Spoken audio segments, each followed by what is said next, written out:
जय हिंद दोस्तों, मैं चंदन और आप सभी का स्वागत करता हूं आपके अपने चैनल तूफान स्टडी मिल पे। दोस्तों, आज के इस वीडियो में हम लोग एग्ज़ाम का ध्यान रखते हुए बिहार ITI, जी हाँ दोस्तों, ITI संयुक्त प्रवेश परीक्षा 2020 के प्रीवियस ईयर के क्वेश्चन को हम लोग करने वाले हैं। क्योंकि आप लोग जानते ही होंगे, आप लोगों को पता चल ही गया होगा कि आप लोग का एग्ज़ाम 5 तारीख से होने वाला है। अगर नहीं पता है तो डिस्क्रिप्शन बॉक्स में लिंक दिया है उस वीडियो का, जिसमें हमने एडमिट कार्ड कब जारी होगा और कैसे डाउनलोड करेंगे उसको बताया है, तो वहाँ से जाकर आप देख लीजिएगा, ठीक है। क्योंकि ऐसे तो 5 तारीख से आपका एग्ज़ाम होने वाला है। तो चलिए, आज के इस वीडियो में हम लोग इम्पॉर्टेंट क्वेश्चन को जो है करने वाले हैं, जो कि आपके एग्ज़ाम के लिए बहुत इम्पॉर्टेंट हो जाता है। क्योंकि ये आपके एग्ज़ाम में जो भी आप तैयारी किए हैं, इससे आपको अनुमान लग जाएगा कि आपका रिजल्ट कितना परसेंट होने वाला है। अगर जो तैयारी नहीं कर पाए हैं बढ़िया से, उनके लिए भी ये बहुत यूजफुल होगा। क्योंकि 30 से 40% क्वेश्चन जो कि है प्रीवियस ईयर से आ जाते हैं। इस सेशन में जो दोस्तों है मिशन ITI में दोस्तों हम लोग 2002 तक के, माने 2020 से लेकर 2002 तक के प्रीवियस ईयर के क्वेश्चन को करने वाले हैं, ठीक है। तो चलिए, ज़्यादा देर नहीं करते हुए स्टार्ट करते हैं आज का वीडियो। दोस्तों, क्वेश्चन नंबर 1 कह रहा है हमारा, दोस्तों क्वेश्चन नंबर 1 है, महात्मा गांधी का जन्म कहाँ हुआ था। जी हाँ दोस्तों, क्वेश्चन नंबर 1 है, महात्मा गांधी का जन्म कहाँ हुआ था। तो इसका जो राइट आंसर हो जाएगा दोस्तों, आपको हो जाएगा कहाँ, पोरबंदर। महात्मा गांधी का जन्म कहाँ हुआ था, पोरबंदर जिला में हुआ था, जो कि गुजरात में है, ठीक है। कहाँ है, गुजरात के पोरबंदर नामक स्थान पे हुआ था। 2 नंबर क्वेश्चन है, सबसे चमकीला ग्रह कौन सा है। जी दोस्तों, सबसे चमकीला ग्रह कौन सा है। तो इसका जो राइट आंसर हो जाएगा ऑप्शन नंबर C, यानी शुक्र जो है सबसे चमकीला ग्रह है। भोर का तारा शुक्र को कहा जाता है। ये भी क्वेश्चन आप याद रखिएगा, पृथ्वी की बहन भी शुक्र को कहा जाता है।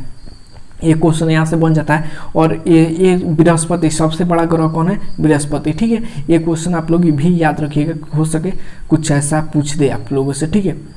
उसके बाद आता है दोस्तों 3 नंबर क्वेश्चन, लाल ग्रह कौन सा है। जी हाँ दोस्तों, लाल ग्रह कौन सा है। इसका जो राइट आंसर हो जाएगा दोस्तों, हो जाएगा मंगल। कौन है, A नंबर, मंगल। लाल ग्रह कौन सा है, मंगल। लाल ग्रह के नाम से किसे जाना जाता है, मंगल ग्रह को जाना जाता है। अब आता है दोस्तों 4 नंबर क्वेश्चन। 4 नंबर क्वेश्चन कहता है, ध्रुव तारा को किस नाम से जाना जाता है। तो ध्रुव तारा को अल्फा उर्साए माइनोरिस, अल्फा उर्साए माइनोरिस के नाम से भी जाना जाता है। उसके बाद आता है 5 नंबर क्वेश्चन। 5 नंबर क्वेश्चन जो कि है आपको करंट अफेयर्स है, जो कि है 2011। जी दोस्तों, कब, 2011 का क्रिकेट विश्व कप का फाइनल मैच कहाँ हुआ था। तो इसका जो राइट आंसर हो जाएगा, आपको हो जाएगा ऑप्शन नंबर C। और कौन हो जाएगा, option number C, Wankhede stadium. कहाँ हुआ था, वानखेड़े स्टेडियम। उसके बाद आता है 6 नंबर क्वेश्चन। 6 नंबर क्वेश्चन है, मुस्लिम लीग की स्थापना कब हुई थी। 6 नंबर क्वेश्चन क्या है दोस्तों, मुस्लिम लीग की स्थापना कब हुई थी। तो इसका जो राइट आंसर हो जाएगा, आपको ऑप्शन नंबर A हो जाएगा 1906 ईस्वी में। कब हुई थी, 1906 ईस्वी में। दोस्तों, वीडियो अच्छी लगती है तो प्लीज़ वीडियो को लाइक कर दें और अपने दोस्तों में शेयर कर दें, ताकि वो भी तैयारी अपनी आजमा सके कि कितने % उनका भी तैयारी है, ठीक है। तो चलिए इसको देख लीजिए, बांग्लादेश की मुद्रा क्या है। तो बांग्लादेश की मुद्रा क्या है, ऑप्शन A रुपया, option B rouble, option C टाका, ऑप्शन D न्यूगल स्ट्रॉम, ठीक है। तो इसका जो राइट आंसर हो जाएगा, आपको हो जाएगा ऑप्शन नंबर C, यानी टाका। क्या हो जाएगा दोस्तों, टाका। उसके बाद आता है 8 नंबर क्वेश्चन। 8 नंबर क्वेश्चन है, चीन का शोक किस नदी को कहा जाता है। तो चीन का शोक पीली नदी को कहा जाता है। किस नदी को कहा जाता है दोस्तों, पीली नदी को। चीन का शोक किस नदी को कहा जाता है, पीली नदी को। उसके बाद आता है 9 नंबर क्वेश्चन, जापान का राष्ट्रीय पक्षी क्या है। तो जापान का राष्ट्रीय पक्षी हरा तीतर है। जापान का राष्ट्रीय पक्षी क्या है, हरा तीतर। भारत का राष्ट्रीय पक्षी याद रखिएगा, मोर है। कौन है, भारत का राष्ट्रीय पक्षी मोर है। उसके बाद आता है मैथिली कवि किसे कहा जाता है। तो इसका जो राइट आंसर हो जाएगा, आपको ऑप्शन नंबर A विद्यापति को। किससे कहा जाता है मैथिली कवि, तो विद्यापति को। उसके बाद आता है 11 नंबर क्वेश्चन, भारत का सर्वाधिक वन क्षेत्र वाला राज्य कौन सा है। तो इसका जो राइट आंसर हो जाएगा, आपको ऑप्शन नंबर C हो जाएगा, मध्य प्रदेश। इसका राइट आंसर क्या हो जाएगा दोस्तों, मध्य प्रदेश। उसके बाद आता है 12 नंबर क्वेश्चन, सिक्किम का राजकीय पशु क्या है। जी हाँ दोस्तों, सिक्किम का राजकीय पशु क्या है। तो इसका जो राइट आंसर हो जाएगा रेड पांडा। क्या दोस्तों, रेड पांडा। ठीक है, अब चलते हैं अपने अगले क्वेश्चन की ओर, जो कि हमारा 13 नंबर क्वेश्चन है, उड़ीसा का राजकीय पक्षी क्या है। उड़ीसा का राष्ट्रीय पक्षी क्या है। तो इसका जो राइट आंसर हो जाएगा आपको ऑप्शन नंबर ए, भारतीय रोलर। क्या हो जाएगा दोस्तों, भारतीय रोलर। ये दोस्तों यहाँ पे देखिए, मैं एक बात कहना चाहूँगा, जितने भी राष्ट्रीय राजकीय जो संबंध है, किस देश का राष्ट्रीय पक्षी, राष्ट्रीय पशु, ये सब देख लीजिएगा एक बार आप। भारत के सभी राज्यों का राष्ट्रीय पक्षी, राष्ट्रीय पशु, ये सब भी देख लीजिएगा। ठीक है, उसके बाद आता है 14 नंबर क्वेश्चन। 14 नंबर क्वेश्चन आता है ब्रह्म समाज के संस्थापक कौन थे। तो इसका जो राइट आंसर हो जाएगा ऑप्शन नंबर ए, राजा राम मोहन राय। ब्रह्म समाज के कौन थे, राजा राम मोहन राय। आर्य समाज के हो जाएंगे दयानंद सरस्वती। उसके बाद आता है 15 नंबर क्वेश्चन। 15 नंबर क्वेश्चन दोस्तों है, पोलियो पिलाने वाले टीका का आविष्कार कौन थे, आविष्कारक कौन थे। जी हाँ दोस्तों, आविष्कारक कौन थे। तो क्रोपोवास्की कौन थे जो दोस्तों, क्रोपोवास्की। पोलियो के टीका का आविष्कारक कौन थे, क्रोपोवास्की। उसके बाद आता है 16 नंबर क्वेश्चन। 16 नंबर क्वेश्चन दोस्तों है, एशिया का सबसे बड़ा पशु मेला कहाँ आयोजित होता है। तो इसका जो राइट आंसर हो जाएगा आपको ऑप्शन नंबर बी, सोनपुर। कहाँ आयोजित होता है दोस्तों, सोनपुर में आयोजित होता है। उसके बाद आता है 17 नंबर क्वेश्चन, ईरान का प्राचीन नाम क्या था। तो ईरान का जो प्राचीन नाम था वो फारस था। क्या था दोस्तों, फारस। ईरान का प्राचीन नाम फारस था। उसके बाद आता है 18 नंबर क्वेश्चन, महाराष्ट्र का राजकीय पशु जो वृक्ष है वो क्या है। वृक्ष, यहाँ पे सॉरी वृक्ष पूछ रहा है, राजकीय वृक्ष क्या है। तो इसका जो राइट आंसर हो जाएगा 18 का आपको ऑप्शन नंबर डी हो जाएगा, आम। क्या हो जाएगा। उसके बाद आता है शिवाजी के कितने मंत्री थे। तो इसका जो राइट आंसर हो जाएगा आपको ऑप्शन नंबर सी, 8। कितने मंत्री थे दोस्तों, 8।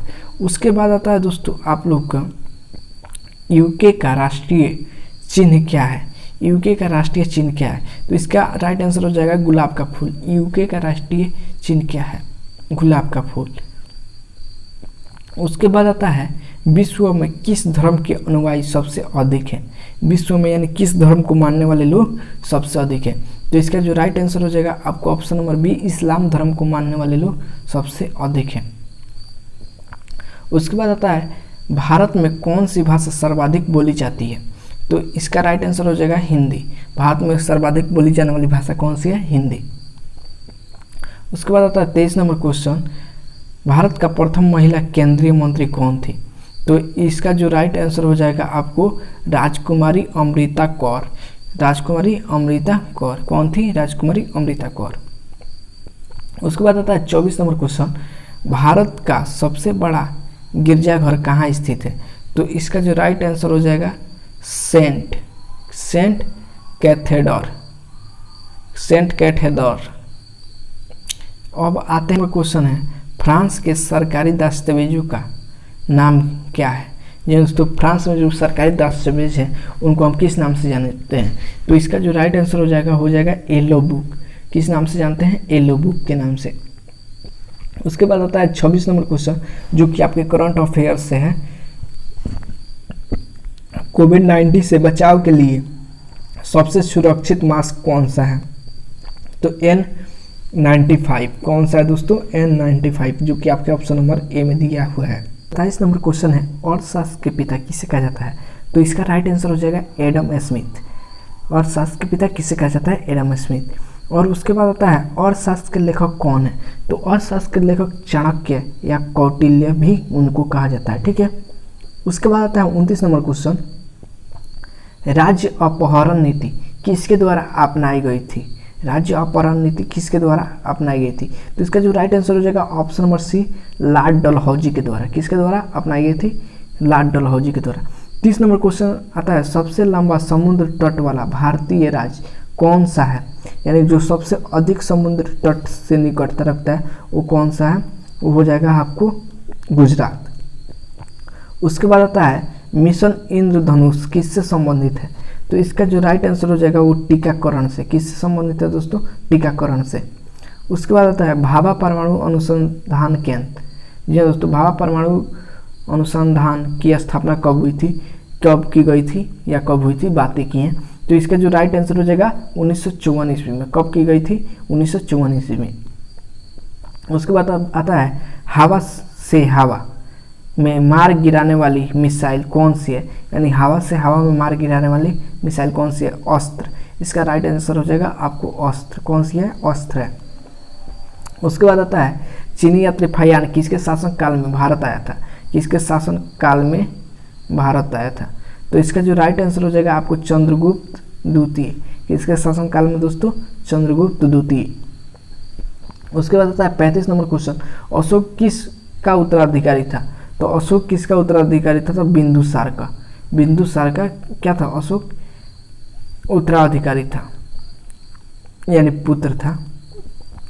उसके बाद आता है एस्थर डिपो को किस क्षेत्र में नोबेल पुरस्कार दिया गया था? तो इसका जो राइट आंसर हो जाएगा आपको अर्थशास्त्र, यानी ऑप्शन नंबर बी, अर्थशास्त्र के क्षेत्र में उसे पुरस्कारित किया गया था नोबेल पुरस्कार से। 37 नंबर जो क्वेश्चन है वो है रेमन मैगसेसे पुरस्कार सबसे पहले किसे दिया गया था? तो इसका जो राइट आंसर हो जाएगा option number A, Vinoba Bhave को। किसको दिया गया था? विनोबा भावे को। उसके बाद आता है 39 नंबर क्वेश्चन। 39 नंबर क्वेश्चन है हैजा रोग किस जीवाणु के कारण होता है? तो इसका जो राइट आंसर हो जाएगा ऑप्शन नंबर बी, विब्रियो कॉरेला। किसके द्वारा? विब्रियो कॉरेला के द्वारा। ठीक है। उसके बाद आता है आपका 40 नंबर क्वेश्चन। 40 नंबर क्वेश्चन है टाइफाइड मानव शरीर के किस भाग में होता है? यानी टाइफाइड की जो बीमारी होती है वो मानव शरीर के किस भाग को प्रभावित करती है? क्वेश्चन ऐसा भी पूछ सकता है। तो इसका राइट आंसर हो जाएगा आंत। किसको प्रभावित करती है? आंत को। उसके बाद आता है उच्च शिक्षा केंद्र बल्लभी स्थित था। उच्च शिक्षा केंद्र बल्लभी स्थित था, ये कहाँ स्थित था दोस्तों? तो इसका जो राइट आंसर हो जाएगा आपको ऑप्शन नंबर ए, गुजरात में। कहाँ स्थित था? गुजरात में। उसके बाद आता है अपनी राजधानी, जी दोस्तों, अपनी राजधानी को दिल्ली से दौलताबाद कौन लेके गया था? तो इसका जो राइट आंसर हो जाएगा आपको मोहम्मद तुगलक। महमूद तुगलक। देखिए दोस्तों, यहाँ पे आपको ऑप्शन में कंफ्यूज कर देगा, मोहम्मद तुगलक दे देगा और महमूद तुगलक भी, दोनों भी दे देगा। तो यहाँ पे आपको महमूद क्या मारना है? महमूद तुगलक। कौन होगा दोस्तों? महमूद तुगलक। उसके बाद आता है 43 नंबर क्वेश्चन, भारत में औद्योगिक वित्त का कौन सा इनमें से स्रोत नहीं है? यानी भारत में औद्योगिक वित्त का कौन सा इनमें से स्रोत नहीं है? तो इसका जो राइट आंसर हो जाएगा यूनिट ट्रस्ट ऑफ इंडिया। कौन सा दोस्तों? Unit trust of India. उसके बाद आता है 44 नंबर क्वेश्चन। 44 नंबर क्वेश्चन है भारतीय अर्थव्यवस्था में किस पंचवर्षीय योजना के काल के दौरान कीमत स्तर घटा है? दोस्तों, किस माने कीमत जो थी वस्तुओं की बहुत कम हो गई थी। तो इसका राइट आंसर हो जाएगा चौथी, दोस्तों चौथी पंचवर्षीय योजना के तहत जो कि है घटा था।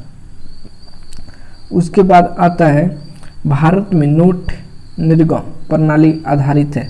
जो दोस्तों भारत में नोट निर्गम प्रणाली जो है वो किस पे आधारित है? तो इसका जो राइट आंसर हो जाएगा न्यूनतम कोष प्रणाली पर। किस पे? न्यूनतम कोष प्रणाली पर। उसके बाद आता है 46 नंबर क्वेश्चन, बिहार राज्य की मुख्य नगद फसल कौन सी है? तो बिहार राज्य की मुख्य नगद फसल कौन सी है? गन्ना है। यानी गन्ना की खेती बिहार राज्य में नगद फसल के रूप में सबसे अधिक की जाती है। ठीक है। उसके बाद आता है 47 नंबर क्वेश्चन, भारतीय संविधान के किस अनुच्छेद के अंतर्गत नागरिकों को मौलिक अधिकार प्रदान किए गए हैं? तो इसका जो राइट आंसर हो जाएगा दोस्तों आपको हो जाएगा ऑप्शन नंबर बी, यानी 12 से 35। जी दोस्तों, अनुच्छेद 12 से 35 तक क्या है? भारतीय नागरिकों को मौलिक अधिकारों का चर्चा है। ठीक है। उसके बाद आता है दोस्तों, उसके बाद आता है भारत सरकार को कानून विषय पर कौन परामर्श देता है? तो एंट्रॉनी जनरल जो है भारत के कानून विषयों पर जो है भारत सरकार को सलाह देता है। उसके बाद आता है 49 नंबर क्वेश्चन। 49 नंबर क्वेश्चन है दोस्तों, उच्च न्यायालय की न्यायाधीशों की संख्या की वृद्धि करने की शक्ति किसके पास है? जी हाँ दोस्तों, उच्च न्यायालय में जो न्यायाधीश होते हैं उनकी संख्या में वृद्धि करने की शक्ति किसके पास है? ठीक है, तो इसका जो राइट आंसर हो जाएगा आपको ऑप्शन नंबर सी, संसद के पास। किसके पास? संसद के पास। उसके बाद आता है 50 नंबर क्वेश्चन। 50 नंबर क्वेश्चन है दोस्तों, भारत के बैंकिंग प्रणाली में उच्चतम बैंक कौन सा है? तो रिजर्व बैंक ऑफ इंडिया। इसका राइट आंसर कौन हो जाएगा? उच्चतम बैंक कौन है? Reserve bank of India.